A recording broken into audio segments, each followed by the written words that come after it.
my name is Shreya Gupta and I have secured AIR 114 in UPSC CSE 2025 and this was my second attempt.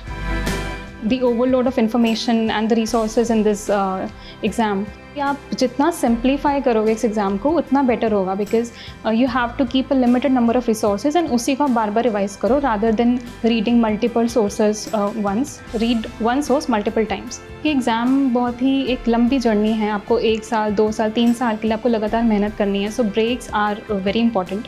पहले standard books पढ़ो and उसके बाद you end with NCERTs to fill up the missing information और facts in your notes. जो real exam की preparation है वो आपके टेबल पर ही होगी, बट स्टिल आई वुड से कि आप जितना सोशल मीडिया से दूर रहो उतना बेटर है. UPSC एक एज एवरीवन नोज़ एक लॉन्ग जर्नी है.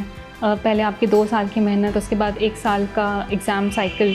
सो स्ट्रेस होना, सेल्फ डाउट्स होना, अनसर्टेनिटी होना, दैट इज़ वेरी कॉमन.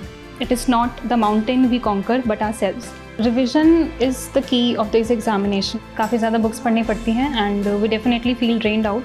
सो उसमें इट्स बेटर दैट हर दिन आप अपने लिए एटलीस्ट हाफ एन आवर निकालें to do something that refreshes your mind. Answer writing is definitely the key because mains से ही आपकी रैंक डिसाइड होती है and it's important that you focus on your mental health throughout this journey. Do not have to have a very fixed routine.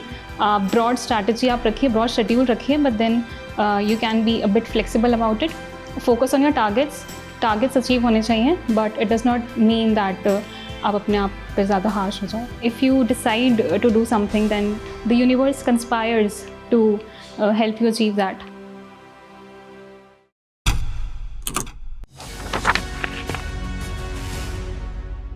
ये जो suggestion था ये मेरे फादर का था. 10th के बाद ही उन्होंने मुझे बोला कि ऐसा कुछ एग्ज़ाम होता है एंड आप ट्राई कर सकते हो. सो इसके बाद तब मुझे इसका ज़्यादा आइडिया नहीं था, बट 12th के बाद मैंने थोड़ा बहुत इस एग्ज़ाम के बारे में पढ़ना शुरू किया, रिसर्च करी कि एग्ज़ाम होता क्या है, कैसे होता है सब कुछ.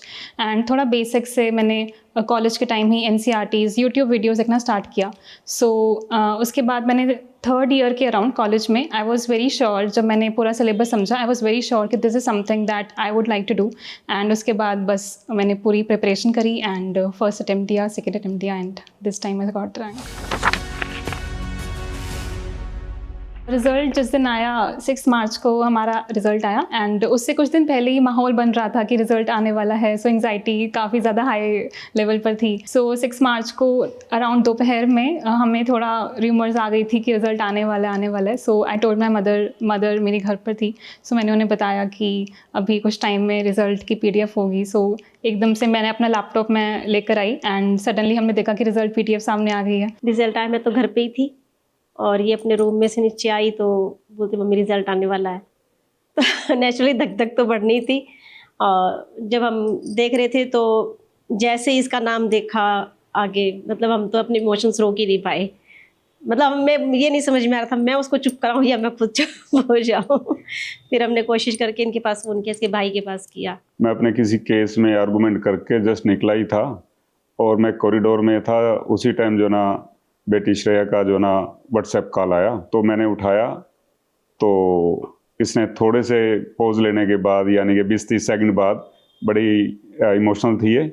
व्हाट्सएप पे जो ना इसकी माँ भी साथ थी. तो इसने मुझे बताया कि अभी उसका हो गया है. अचानक ही जैसे ऐसा लगा जैसे सालों का सपना पूरा हुआ हो. स्टार्ट मैंने जैसे बोला, मैंने 12th के बाद ही थोड़ा बहुत बेसिक आइडिया लेना शुरू कर दिया था. थोड़ी बहुत मैंने NCERTs पढ़ी, इवन स्टैंडर्ड बुक्स पढ़ने का ट्राई किया, यूट्यूब वीडियोस देखी जितना मुझसे हो सका. उसके बाद मैंने 3rd सेमेस्टर के बाद मैंने कुछ ऑनलाइन क्लासेस ज्वाइन करी and at that time there was a like 180 degree shift in my routine. And तब से ही मुझे लगा कि अब पूरे दिन में मेरा UPSC will be my main task. And जो मैंने ऑनलाइन क्लासेस करी, I think they provided me a foundation and पूरा मुझे उससे एग्ज़ाम अपना समझ आया. एंड ग्रेजुअली आई थिंक मुझे थोड़ा समझ आने लगा कि अब ठीक है, मुझे स्टैंडर्ड बुक्स कैसे कैसे पढ़नी है, कब पढ़नी है। उसके बाद मैंने सेल्फ स्टडी स्टार्ट करी। And regarding the overload of information and the resources in this exam, I would से कि आप जितना सिंप्लीफाई करोगे इस एग्ज़ाम को उतना बेटर होगा, because you have to keep a limited number of resources and उसी को आप बार बार रिवाइज करो, rather than reading multiple sources once. Read one source multiple times. So अगर मैं अपने रिसोर्सेज की बात करूँ सब्जेक्ट वाइज, सो पॉलिटी के लिए सब लोग बोलते हैं कि Laxmikanth is the most important book, and मैंने भी यही सुना था एंड मैंने उसको पढ़ना स्टार्ट किया। एंड मैंने फिर इधर उधर देखा नहीं। आई वॉज लाइक लक्ष्मीकांत करनी है, उसको अच्छे से करना है। 2-3 बार प्रॉपर पढ़ा समझा, उसके बाद उसके नोट्स बनाए, एंड वही नोट्स थे जो मेरे प्रीलिम्स में, मेंस में हर जगह काम आए। डेफिनेटली प्रीलिम्स के लिए आपको थोड़ी अलग स्ट्रैटेजी चाहिए, मेंस के लिए you have to add on some value addition point, some substantiation, तो वो आपका ग्रेजुअली हो जाएगा, बट मेन सोर्स आपका एक ही बुक रहनी चाहिए। एंड सिमिलरली मॉडर्न हिस्ट्री के लिए आई टुक स्पेक्ट्रम एंड उसके मल्टीपल रिविजन्स एंड उसके short notes, again prelims mains वही सेम मेरा चला। एंड जोग्राफी के लिए भी आई थिंक मेरे जो क्लास नोट्स थे, कुछ मैंने खुद से नोट्स कंपाइल करके बनाए। NCERTs 11th-12th की काफ़ी इंपॉर्टेंट है, so that was my main source.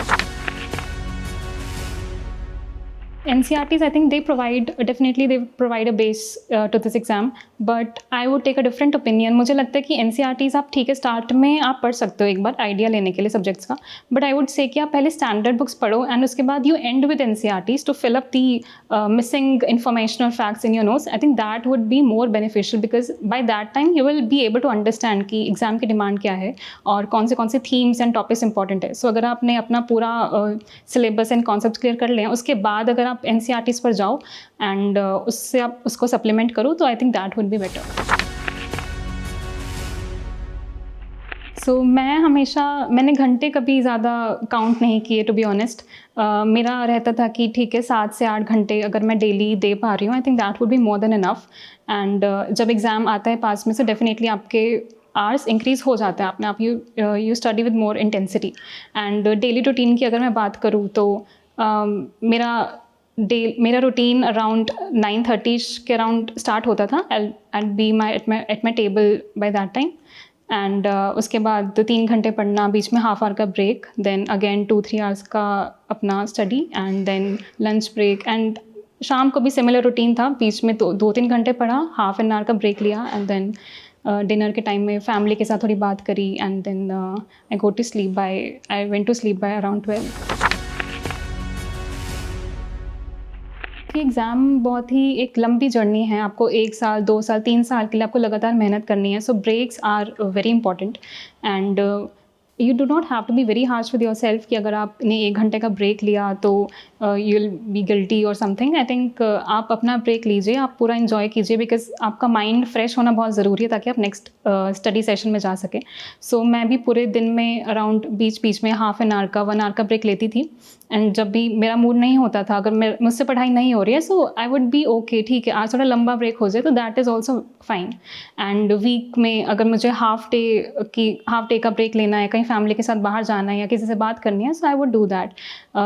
अगर मंथ में अगर maybe you have a family function या कोई फैमिली आउटिंग है, so you can do that. Do not have to have a very fixed routine, broad strategy आप रखिए, broad schedule रखिए, but then you can be a bit flexible about it. Focus on your targets achieve होने चाहिए, but it does not mean that आप अपने आप पे ज़्यादा हार्श हो जाओ। काफ़ी ज़्यादा पढ़ाई होती है, काफ़ी ज़्यादा बुक्स पढ़नी पड़ती हैं, and we definitely feel drained out. So उसमें इट्स बेटर दैट हर दिन आप अपने लिए एटलीस्ट हाफ एन आवर निकालें to do something that refreshes your mind. So मेरे केस में ये था कि I would listen to some songs, normal Bollywood songs या फिर इवन मोटिवेशनल सॉन्ग्स। उससे काफ़ी ज़्यादा मुझे इंस्पिरेशन भी मिलती थी, एंड वापस से एक ड्राइव एंड मिलता था कि मुझे फिर से स्टार्ट करना है। Apart from that I do enjoy painting and sketching. So जब भी अगर मुझे टाइम मिलता था, अगर वीकेंड्स पे या मंथ में एक बार, 2 मंथ्स में एक बार, so I would draw something, and उससे भी मुझे काफ़ी रिलैक्स फील होता था। And also I read this book called the Alchemist, and उसमें देयर वाज अ मैसेज जो कि मेरे साथ हमेशा से था कि if you decide to do something, then the universe conspires to help you achieve that. So I think that was one line that stuck with me. So revision is the key of this examination, I would say, for all the stages. अगर आपने एक बार एक subject पढ़ लिया है, so try कि आप उसे 15 डेज़ के बाद या नेक्स्ट मंथ में आप रिविज़िट करो. एंड जब आप स्टार्ट करते हो preparation, so I think the first year is a very crucial year, because इसमें आप सारे सब्जेक्ट्स पढ़ रहे होते हैं and sometimes you do not get time to revise, but then you don't have to worry about that. जब आप gradually proceed करोगे, so you will have a basic knowledge of everything. आप दोबारा रिविजिट करोगे. सो अगर आपने for example Laxmikanth first time में आपने 30 डेज़ में कंप्लीट करी है, सो इट्स वेरी नेचुरल आप नेक्स्ट टाइम उसको 15 डेज़ में कंप्लीट करोगे. एंड जब आप थर्ड टाइम रीड करोगे तो you will able to revise that in just 7 days. So अगर आपने फर्स्ट ईयर में आप ज़्यादा टाइम दे रहे हो and you revisit each subject again. जब अपना एग्ज़ाम के शेड्यूल के अकॉर्डिंग अपना प्लान बनाओगे, सो जब आप फॉर एग्जाम्पल आप प्रीलिम्स के लिए प्लान बना रहे हो, so will have around 5 months to revise each subject and you will revise each subject 3 times. So अगर आपने फर्स्ट फेज़ में 2 months लिए हैं रिवाइज करने में, नेक्स्ट फेज़ आप 1 month में कंप्लीट करोगे एंड उसके बाद आप 15 days में अपना पूरा सिलेबस आप रिवाइज कर सकते हो. So the same goes with mains. I think mains में भी आंसर राइटिंग में सबसे इंपॉर्टेंट चीज़ है रिवाइज करना, क्योंकि अगर आपने रिवाइज नहीं किया है ज़्यादा, so you will find it very difficult to recall the facts in just 7 minutes or 10 minutes to write the answer.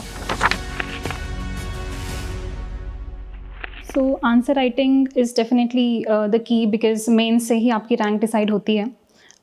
So but I would say कि आप you cannot start answer writing on the very first day of the preparation, because आप पहले पूरे subjects को समझिए, understanding develop कीजिए, तभी आप यूपीएससी के लेवल के आंसर्स लिख सकते हैं. डेफिनेटली आप बीच बीच में आंसर्स लिखिए, it will help you in learning and recalling better. But उसके बाद आपने जब पूरा अपना सब्जेक्ट पढ़ लिया है, उसके बाद आप बेसिक आंसर राइटिंग स्टार्ट कीजिए. आप पहले PYQs का एनालाइज कीजिए कि किस टाइप के क्वेश्चंस यूपीएससी पूछ रहा है.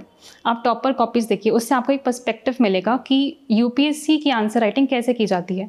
सबसे पहले आप डिमांड को एड्रेस करने की कोशिश कीजिए कि जो क्वेश्चन पूछ रहा है उससे आप कैसे अपना कंटेंट अलाइन कर सकते हो.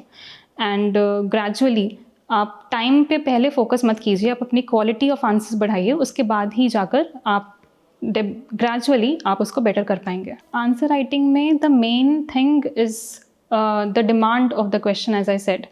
एंड अगर आपने डिमांड एड्रेस की है क्वेश्चन की, आई थिंक आपका 80% काम हो जाता है उसी से, because most people are not able to do that itself. उसके बाद you need some value addition points, examples, data, facts. ये सब अगर आप अपने हर पॉइंटर्स में ऐड करेंगे, so definitely it will give you an edge over a generic answer. So अगर इसी वे में आप अपने हर क्वेश्चन में एक एक मार्क बढ़ा सकते हैं, तो it will give you much more lead than other candidates. Candidates 2027 में अपीयर होंगे, उनके लिए एक ब्रॉड टाइमलाइन ये होनी चाहिए कि अराउंड अप्रैल टू दिसंबर तक उन्हें अपने मेंस पर फोकस करना चाहिए. पहले अपने बेसिक सब्जेक्ट्स, मेन सब्जेक्ट्स हैं, वो आप अच्छे से पूरा कीजिए, पॉलिटी, इकोनॉमी, ज्योग्राफी, हिस्ट्री. उसके बाद आप मेन स्पेसिफिक सब्जेक्ट्स पर जाइए, एथिक्स, सोसाइटी, जस्टिस. सो आपके बेसिक जो ये सब्जेक्ट्स हैं वो क्लियर हो जाने चाहिए. आपकी थोड़े PYQs की प्रैक्टिस हो जानी चाहिए तब तक. एंड ऑप्शनल आपका काफ़ी हद तक कंप्लीट हो जाना चाहिए, एटलीस्ट 70 to 80%. उसके बाद आई वुड से कि जनवरी टू मई आप अपना प्रीलिम्स पर फोकस कीजिए. स्पेशली जो लोग फर्स्ट टाइम प्रीलिम्स दे रहे हैं, at least they need around 5 months. So prelims focus, उसके बाद MCQs और PYQs की प्रैक्टिस कीजिए एंड रिविजन्स पर फोकस कीजिए. ऑप्शनल डिसाइड करना आपकी प्रिपरेशन का काफ़ी इंपॉर्टेंट एस्पेक्ट है. सो मैंने जब अपना ऑप्शनल चूज़ किया, सो मेरा एक मेजर फैक्टर था जब मैंने उसका सिलेबस देखा, सो उसमें जो डाइवर्सिटी थी. सो फॉर एग्जांपल मेरा ऑप्शनल एंथ्रोपोलॉजी था. सो मैंने उसका सिलेबस देखा and I could understand the terms जो उसमें लिखे थे and the diversity of the syllabus. I felt that I would be able to read that for at least 2 years या 3 years, जितनी भी मेरी जर्नी होगी. एंड मोर ओवर मैंने थोड़ा रिसर्च किया एंड उस पर काफ़ी अच्छे study material and even mentors available थे. आपने एक बार अपना डिसीजन ले लिया है, so you do not have to give a second thought to it, because हर ऑप्शनल काफ़ी डिफ़िकल्ट है एंड काफ़ी एफर्ट्स मांगता है. सो अगर आपने डिसाइड किया है तो उस पर थोड़ा टाइम लगाइए, उस पर स्ट्रगल कीजिए and ultimately you will find success with it. Note making काफ़ी इंपॉर्टेंट हो जाता है बिकॉज वास्ट सिलेबस है एंड आपको थोड़ा शॉर्टन करना पड़ेगा चीज़ों को, एंड कंसोलिडेट करना is always better. So I would से कि आप जब फर्स्ट रीडिंग कर रहे हो तब आप बिल्कुल भी नोट्स मत बनाइए. आप 2-3 बार पढ़िए उस चीज़ को, समझिए, तभी आपको समझ आएगा कि क्या चीज़ इंपॉर्टेंट है और क्या नहीं. क्योंकि अगर आप फर्स्ट टाइम में नोट्स बनाने लगोगे so you will end up writing another book itself. So 2-3 बार पढ़ने के बाद यू विल अंडरस्टैंड कि आपको आपके वीक एरियाज़ कौन से हैं, आपको क्या चीज़ रिकॉल नहीं हो रही है. उसके बाद आप अपने नोट्स बनाइए. एंड मोर ओवर जो प्रोसेस है आपकी नोट मेकिंग की, आई think that is something that is very important, because जब आप खुद से अपनी हैंड राइटिंग में कुछ लिख रहे हो so you create a visual memory and उसी टाइम पर आपको समझ आ जाता है कि ये चीज़ आपके वीकर एरियाज़ हैं एंड एग्ज़ाम में you will automatically be able to recall that. UPSC एक एज एवरीवन नोज़ एक लॉन्ग जर्नी है. पहले आपकी 2 साल की मेहनत, उसके बाद 1 साल का एग्ज़ाम साइकिल. सो स्ट्रेस होना, सेल्फ डाउट्स होना, अनसर्टेनिटी होना, that is very common. So काफ़ी बार even first year of preparation में जब आप बहुत डिलीजेंटली प्रिपेयर करते हो तो बहुत ज़्यादा डाउट्स आते हैं कि जो हम हार्ड वर्क कर रहे हैं will they ultimately give us results और नॉट. हमने एक भी प्रीलिम्स नहीं दिया है, बहुत सेल्फ डाउट्स होते हैं. So I think you should remember why you started. जिस दिन आपने ये डिसाइड किया कि आपको इस एग्ज़ाम के लिए प्रिपेयर करना है, so I think that itself is a very bold decision. And उसी दिन आप लोगों को ये अवेयर हो जाना चाहिए कि this exam will demand sacrifices and will demand your time and effort. So बाद में एग्ज़ाम के प्रिपरेशन के दौरान जब भी आपको सेल्फ डाउट्स आएँ तो आप उस दिन को याद कीजिएगा कि हमने अपने उन डाउट्स को पहले उस दिन ही कॉन्कर कर लिया था. So now you just have to keep moving. And ये एक कोट है कि it is not the mountain we conquer but ourselves. Journey में जब आप काफ़ी टाइम तक प्रिपेयर कर रहे होते हो तो ऐसा होता है कि आपके काफ़ी सारे फ्रेंड्स फाइनेंशियली इंडिपेंडेंट हो जाते हैं, जॉब्स में अच्छा खासा अर्न कर रहे होते हैं. सो ये काफ़ी आपको थोड़ा एंग्जाइटी दे सकता है कभी कभी. बट आई वुड से कि थोड़ा थोड़ा इन चीज़ों को आप कट ऑफ करोगे. Because for me I was not very much aware कि किसने कौन कहाँ पर सेटल है या कौन सी जॉब कर रहा है. Because it was my decision कि मुझे ही एग्ज़ाम के लिए प्रिपेयर करना है. So I will do that जब तक मुझे करना होगा. ऑल्सो आई थिंक ये एक फैक्टर ऑफ मोटिवेशन भी रहता था मेरे लिए कहीं ना कहीं कि अगर मैं काफ़ी अपनी मेहनत करूं और एग्ज़ाम मेरा क्लियर हो जाए, I think everything will finally be worth it and then there is no point of comparison. My interview was scheduled on the 9th of December, which was just the second day after the start of the interview process. And it happened that I got just a week to prepare for my interview. In my case, I was not very much prepared because it was my first interview and mains के बाद आपको थोड़ा वापस से उसी intensity से पढ़ाई करने का आपका मन नहीं होता है. सो उस टाइम पर मैंने थोड़ा बहुत तैयारी की, इंटरव्यू के बेसिक क्वेश्चंस की तैयारी की थी. बट रिज़ल्ट आने के बाद डैफ फिल करने में थोड़ा टाइम स्पेंड हुआ एंड उसके बाद शेड्यूल आया एंड आई फाउंड दैट मेरा जस्ट नेक्स्ट वीक मेरा इंटरव्यू है. So it was quite a stressful week I would say. And उसके बाद नेक्स्ट डे मैंने मॉक्स अपने शेड्यूल किए. I could give just 2 mocks, offline mocks. And so I went to the interview room a bit anxious. Just I was calming my mind. मेरे कुछ mentors ने बोला था कि you are well prepared, so you don't have to worry a lot. आपको बस अपने ऊपर confidence रखना है. You do not have to judge yourself harshly. Interview के actual experience के बारे में अगर मैं बताऊँ, so I think they check a few basic qualities जिसमें आपका confidence matters a lot.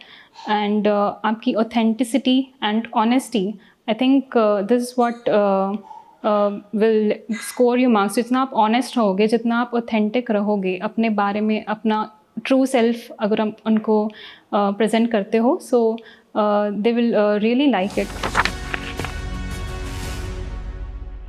Coaching लेना या ना लेना, it's a very personal decision, and it's not that कि अगर आपने कोचिंग नहीं ली है तो आपका नहीं होगा, या फिर अगर आपने कोचिंग ली है तो आपका डेफिनेटली होगा। It's nothing like that. But I would से कि अगर आप कोचिंग ले रहे हो स्टार्टिंग में तो you get a direction and आपको एक एग्ज़ाम का ओरिएंटेशन मिल जाता है, so your work gets a bit easier. जिस चीज़ में आप शायद 1 महीना लगाओ, शायद आपको 15 डेज़ में थोड़ा बेटर जल्दी समझ आ जाए। So that is one benefit of taking coaching. But that being said, I would से कि जो रियल एग्ज़ाम की प्रिपरेशन है वो आपके टेबल पर ही होगी। अगर आपने क्लास के बाद उससे रिवाइज़ नहीं किया है, अगर आपने बुक खुद से नहीं पढ़ी है, सेल्फ स्टडी नहीं की है, टाइम एंड एफर्ट नहीं लगाया है, so it would be very difficult to clear this exam. हम एक डिजिटल हम टाइम में हम जी रहे हैं, सो आई वुड नॉट से कि आप पूरा कट ऑफ कर सकते हो मोबाइल फ़ोन्स को, but I think social media sites से आप जितना दूर रहोगे वो बेटर है। I was not active on Facebook और इंस्टाग्राम स्टार्टिंग से ही, but that does not mean that you have to cut off completely. I did use WhatsApp, Telegram, because you have to maintain contacts with the family members and friends as well, and coach study material भी आपको help मिलती है कुछ जगहों से, but still I would say कि आप जितना सोशल मीडिया से दूर रहो उतना बेटर है, बिकॉज आई थिंक एक competitive सेटिंग में स्टूडेंट के लिए it's more harmful than useful अगर आप इंस्टाग्राम यूज़ कर रहे हो या फेसबुक यूज़ कर रहे हो, because it's very addictive and you have to keep a restraint on yourself. And रही बात कॉन्टैक्ट मेंटेन करने की, आई थिंक इट्स बेटर अगर आप खुद जाके अपने दोस्तों से मिलो या उन पे कॉल पे बात करो। I think in that way you can maintain better relations than to make friends on social media. I think अगर आप इट्स वेरी हार्ट ब्रेकिंग अगर आप पूरे साल मेहनत करते हो या अगर आपका मेंस क्लियर नहीं हो पाता है फॉर सम रीज़न या आप फाइनल लिस्ट में नहीं आ पाते हो। I think it's very heart breaking and you are allowed to cry and give yourself some time before you get back, but also this exam is such कि इसमें ऐसे फेलियर्स का आपको सामना करना पड़ेगा, and but it's important that you get up and अपने आप को थोड़ा वो प्रेप टॉक दो एंड वो कॉन्फिडेंस दिखाओ कि you have reached to that stage, you are already much ahead of the competition. So आप थोड़ा कॉन्फिडेंस के साथ अगर आप काम करोगे, I think you can do very well in the subsequent year. If I talk about UPSC or any competitive exam for that matter, yes, it's important, आपको अपना efforts डालेंगे, आप sacrifices करेंगे, but I think it's not important than your own well-being and happiness.